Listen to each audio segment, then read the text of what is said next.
नमस्कार। शिक्षा विज्ञान तथा प्रविधि मन्त्रालय, शिक्षा तथा मानव स्रोत विकास केन्द्र र नेपाल टेलिभिजनको संयुक्त प्रस्तुति कार्यक्रम शिक्षाको चौतारीमा यहाँहरूलाई स्वागत छ। म हुँ सञ्जिना श्रेष्ठ।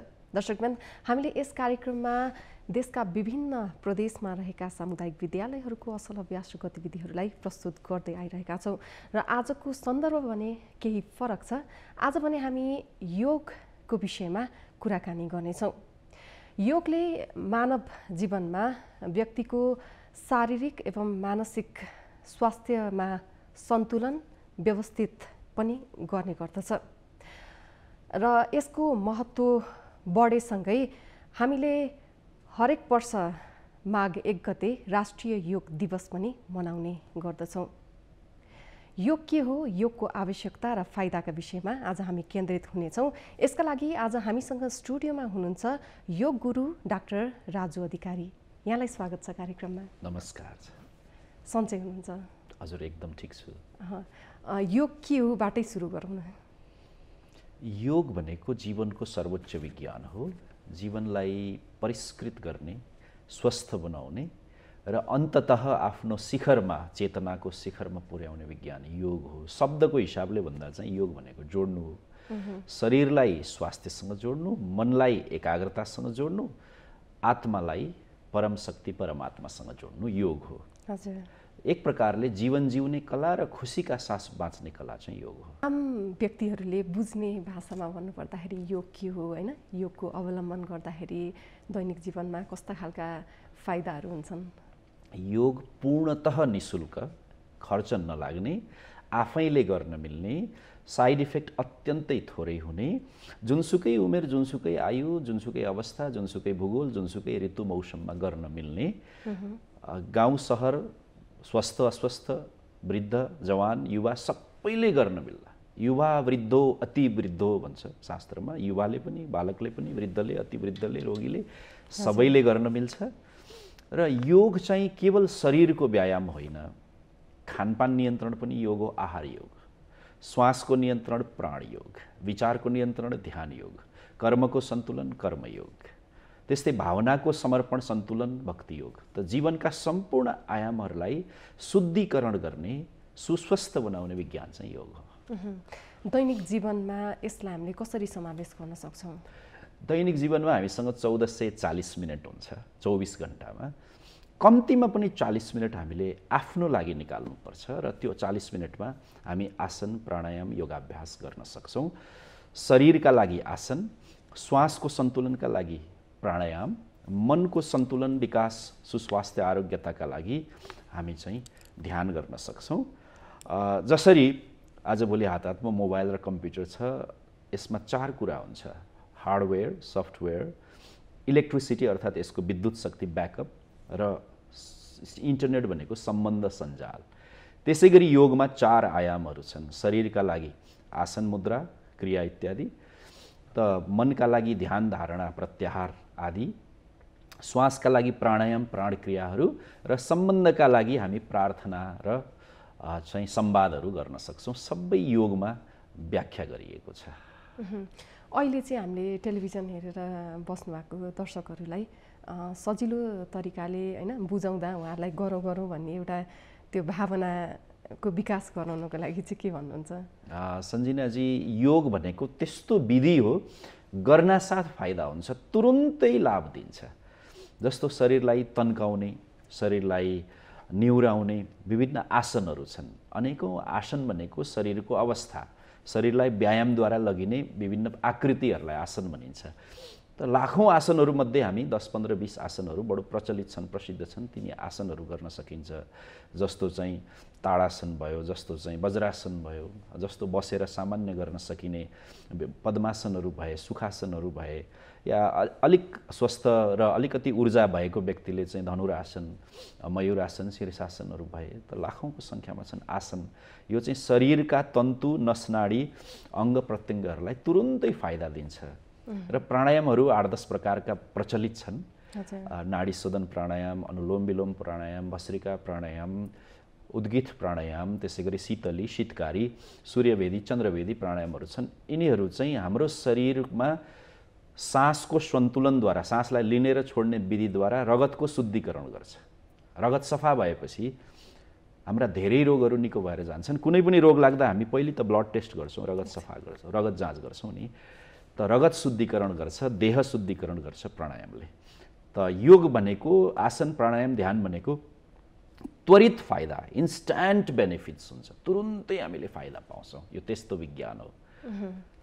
पछिल्लो समय योग गर्ने भनेर एक प्रकारको कतिजना चाहिँ हेल्थ कन्सियस भएर पनि गरिराख्नु भएको छ, कतिजनाले चाहिँ अब फेसनको रूपमा पनि त्यो अँगालिराख्नु भएको हुन्छ। खासमा हजुरले चाहिँ के पाउनु भएको छ अहिले पछिल्लो समय योगमा व्यक्तिहरूको आकर्षण? विश्वभरि योगको एक प्रकारले लहर चलेको छ। फेसनको रूपमा, संस्कृतिको रूपमा, नक्कल गर्ने परम्पराको रूपमा योग अब योगा भयो, पश्चिममा गएर वेस्टर्नाइज भयो, योगा भएर फर्कियो अनि हामी पनि जागेका छौँ। हाम्रो भूमि त योगको उद्गम हो। यहीँ योगको आविष्कार भयो, यहीँ ऋषिमुनिहरूले तपस्या गरे, खोज गरे, अन्वेषण गरे, जीवनको प्रयोगशालामा प्रयोग गरेर योगका दर्शन र विज्ञानहरू लेखे। अहिले 3 किसिमले मानिसहरू योग गर्छन्। अति थोरै मानिस साधनाको दृष्टिले गर्छन्, लगभग आधा जसो मानिसहरू स्वास्थ्य लाभका दृष्टिले गर्छन्, र केही मानिसहरू चाहिँ, अभ्यासीहरू चाहिँ जीवनमा सद्गुणहरू स्थापित गर्नलाई, जस्तो लिडरसिपको क्वालिटी ल्याउनलाई, तनाव व्यवस्थापन गर्नलाई, अफिसमा कर्मचारीहरूको कार्यदक्षता क्षमता बढाउनलाई, कार्यालयका कर्मचारीहरूलाई अर्थात् म्यानेजमेन्ट टुलको रूपमा, व्यवस्थापकीय साधनको रूपमा, चिकित्सकीय यानि कि आरोग्यवर्धन साधनको रूपमा र साधनाको रूपमा। योगको मूल चाहिँ साधना हो, जीवनको उत्थान हो, आत्माको उत्कर्ष हो योगद्वारा।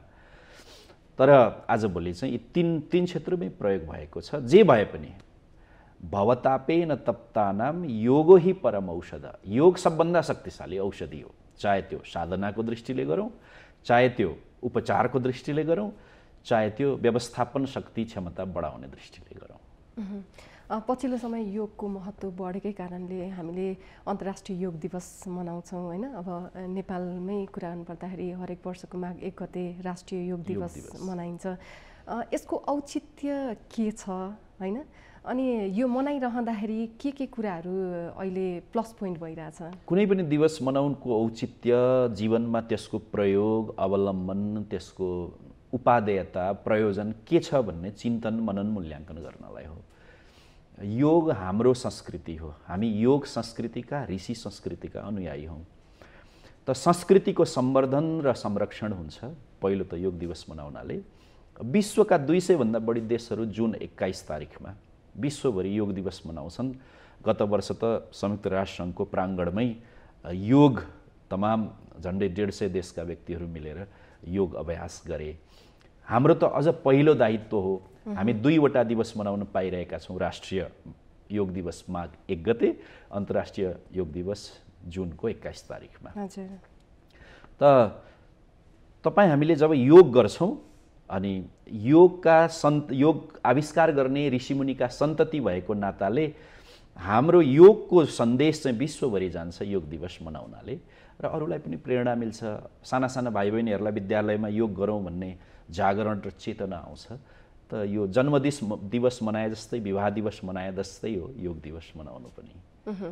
पछिल्लो समय विद्यालयहरूमा पनि बिस्तारै केही न केही योगका केही क्रियाकलापहरू, गतिविधिहरू भइरहेको पाइएको छ र सँगसँगै पाठ्यक्रममा पनि योग शिक्षालाई समावेश गर्ने भनेर कुराहरू पनि उठिरहेछ।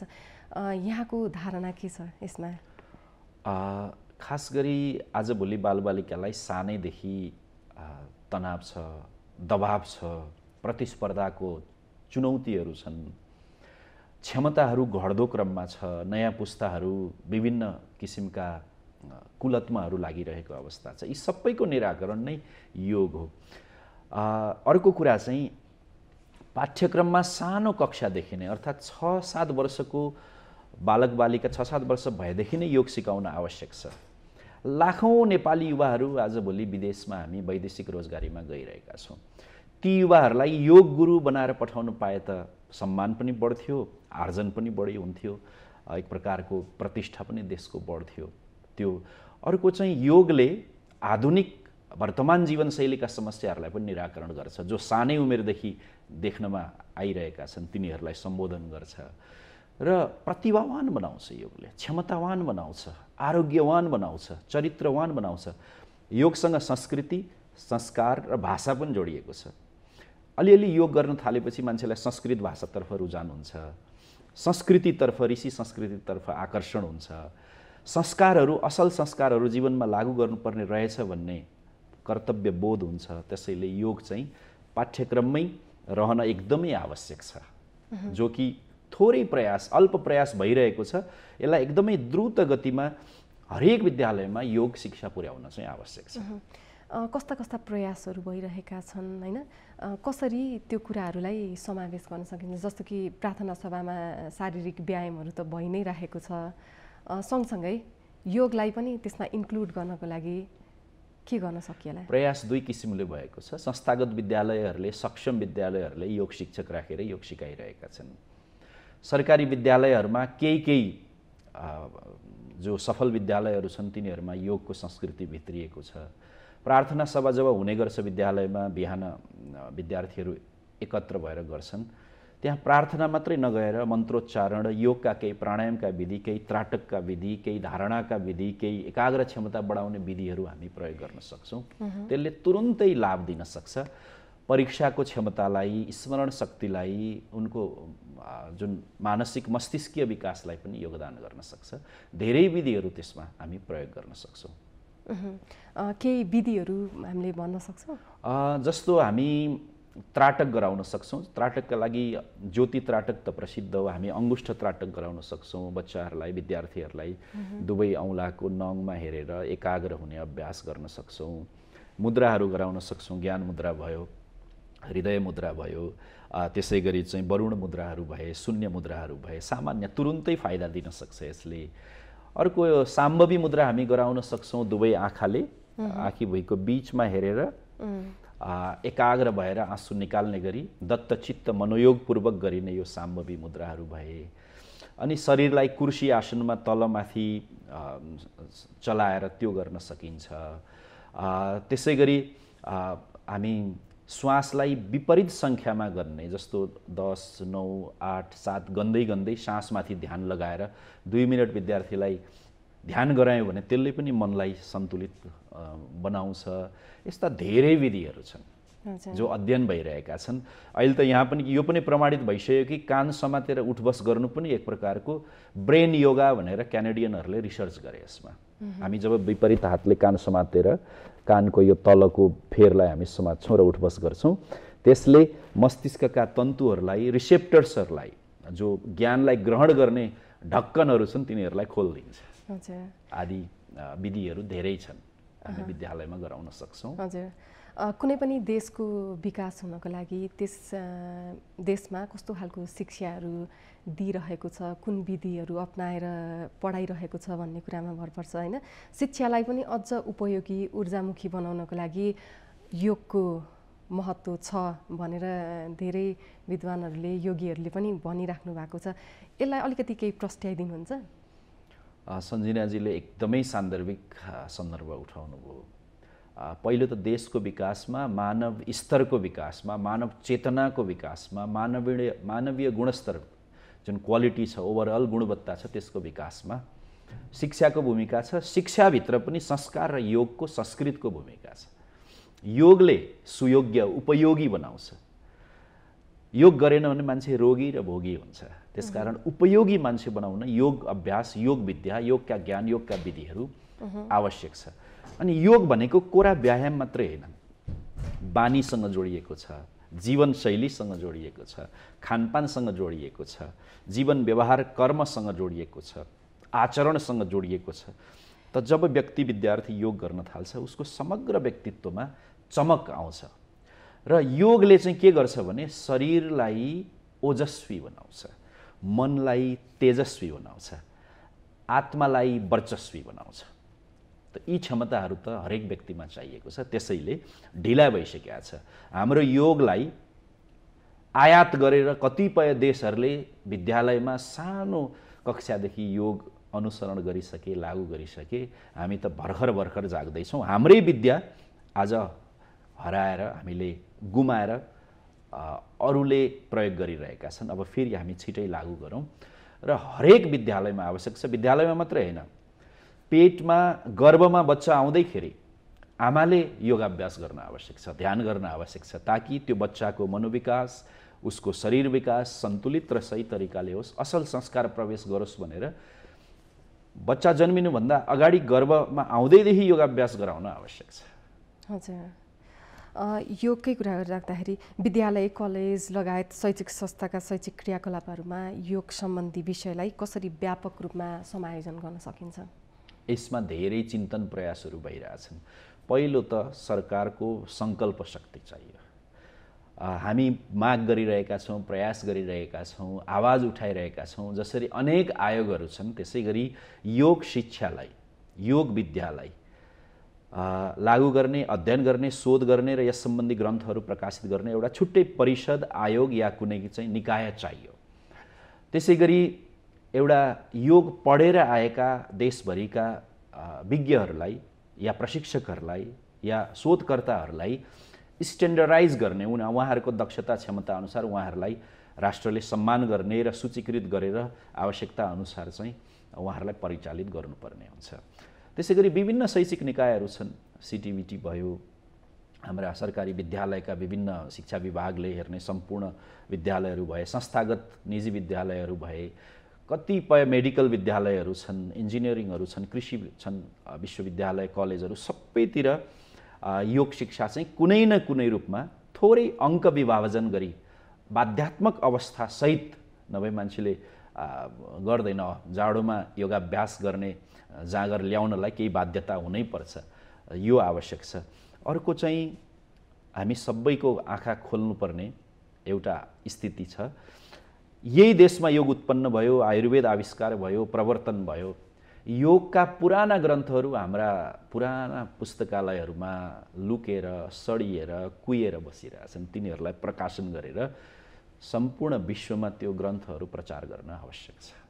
त यस्ता धेरै अभियान चलाउनु पर्ने हुन्छ र सबैजसो हाम्रा सञ्चार माध्यमहरूले योग, स्वास्थ्य, आयुर्वेद, जीवनशैली, संस्कारका कुराहरूलाई अनिवार्य रूपमा एक स्थान दिनुपर्ने देखिन्छ, ताकि जनजागरण होस्। योगलाई होइन जोड्नको लागि, सार्थकता ल्याउनको लागि यहाँले भनि पनि सक्नुभयो विभिन्न सङ्घ संस्थाको काम।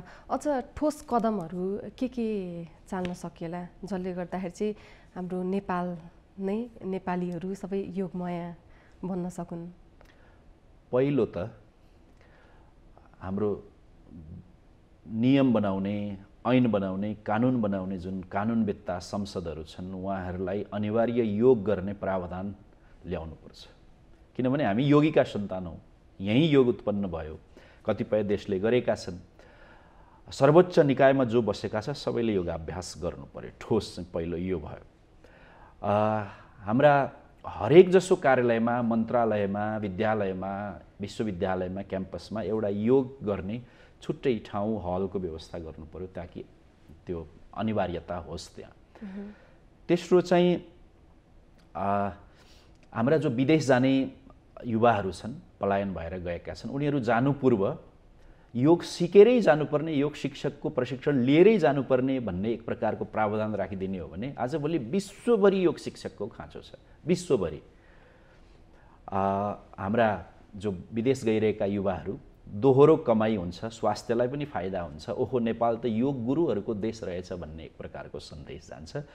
र अन्तमा चाहिँ हाम्रा जुन योगका प्रवर्तन गर्ने ऋषिमुनिहरू छन्, पतञ्जलि ऋषि हुनुभयो, विश्वामित्र ऋषि मन्त्रका आविष्कारक, गायत्री मन्त्रका आविष्कारक हुनुभयो, आयुर्वेदका चरक, सुश्रुत, वाग्भट्ट ऋषिहरू जो यहीँ जन्मनुभयो, यहीँ।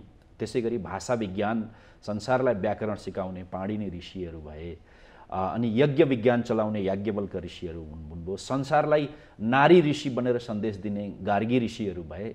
ती ऋषिहरूलाई राष्ट्रिय विभूति घोषणा गर्नुपर्छ, ताकि साना साना बच्चाले पनि ऋषि बनेको जीवनमा असल ज्ञानको, जीवन विज्ञानको, जीवनशैलीको, जीवन दर्शनको प्रयोग गर्ने, अध्ययन गर्ने, अन्वेषण गर्ने त्यो त प्रवर्तकहरू रहेछन् भन्ने ज्ञान होस्।